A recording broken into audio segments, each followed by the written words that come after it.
or, hey, you don't have any money, but this is how you raise money to get the money you need, right? So nobody guided us along the way. And I realized I have some skill sets that I can teach people, and it just kind of grew from there. Over 50% of Black Americans are unmarried, and only 2% of Black families in America have a net worth over $1 million. We are on our journey to not only join that 2%, but grow that 2%. Facts. I'm Devon Travell, creator of Black Wall Street, the board game, with my beautiful co-host. I'm Sinclair, aka the Health Nerd. You can go to our website at them4show.com, our Instagram at them4show, and our YouTube channel at Melanated Married Millionaires in the Making. And welcome to the M4 Show. Boss on a Budget started as a side hustle, and it was really because at the time I was helping my partner.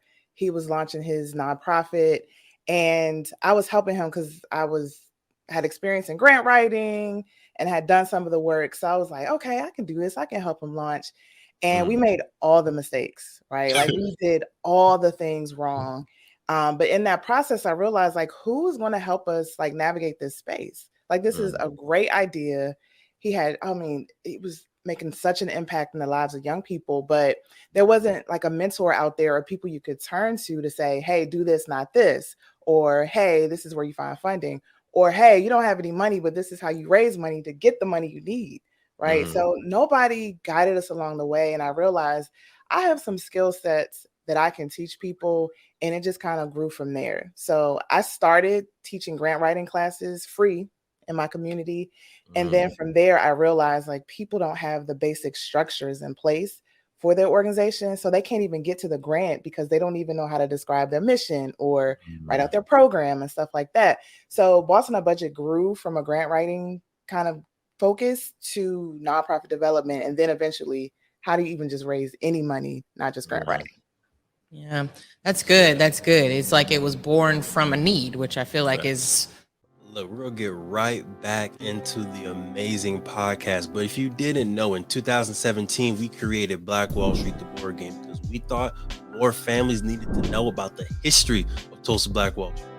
More families needed to know about the legacy of Black excellence left behind of Tulsa Black Wall Street, that we can own a Madam C.J. Walker Beauty Salon. We can have a Booker T. Washington High School. We can have an Uncle Steve's Barbecue. We can have a Renaissance man like Simon Berry, who had his own taxi service and bus service that got bought out by the city of Tulsa. We have brilliance in our DNA. We wanted to make sure that your family can play a game that teaches them about this brilliance. So we have Black Wall Street, the board game, right here. We had the first edition available in 2017.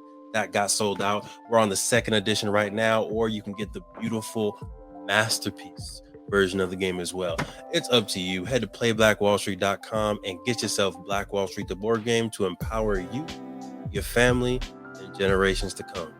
Playblackwallstreet.com. Let's get back to the episode. Where a lot of businesses and successful businesses come from. Right. I wanted to rewind a little bit. You mentioned that you really got here because you made a lot of mistakes. Y'all made a lot of mistakes at the beginning, which we can definitely resonate with. For sure. So I'm curious to know, what are some of those mistakes that you made that you were able to learn from? So the mistakes we made had a lot to do with paperwork. So like when you have a passion for the work, and my partner, he was very passionate about the work, but he didn't have the patience for the administrative side. So that's kind of where I stepped in. I can attest to that for sure. So I came in and I didn't realize like, oh snap, there's like, I owe stuff to the state. Oh snap, I owe stuff to the IRS. And I looked up and our status had been yanked. So I had to go back and reapply for like nonprofit status with the government. It was a lot. So I think the biggest mistake was not paying attention to all the rules and the regulations and staying up on that. But to my point earlier, like there's nobody telling you this. Like there's nobody telling you, hey, check in with the state and make sure you send in this document, because the state doesn't do it. Like they may remind you and say, hey, fill this paper out, but you really find out when you're delinquent or when something bad happens. And I was just used to getting like stuff in the mail that was in pink or in red. And that's how I found out about things. And that's how I realized I was supposed to be doing something. So that was like I think one of the biggest mistakes we made. But overall, for people who start nonprofits, I think a huge mistake is they don't really think about money. And I think that it sounds funny because everybody needs money and they talk about funding, but they don't do like the necessary planning steps to get to the money. So anytime someone asks me, like, Tiffany, how do I raise this money?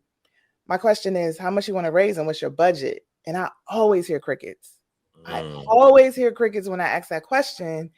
And nobody really thinks about how much and what it's for. And if you think about it, when you ask somebody for money, those are the first two questions they ask. How much do you need and what is it for?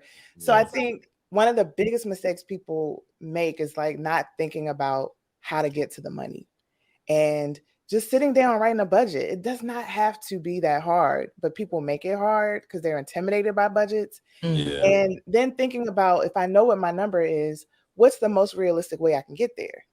And for me, I like doing that because I can be creative. I can dream through it and figure out, okay, this is how we can make the money. But for most people, they back up and they're like, I just want the money. I don't want to have to do the work, which is interesting.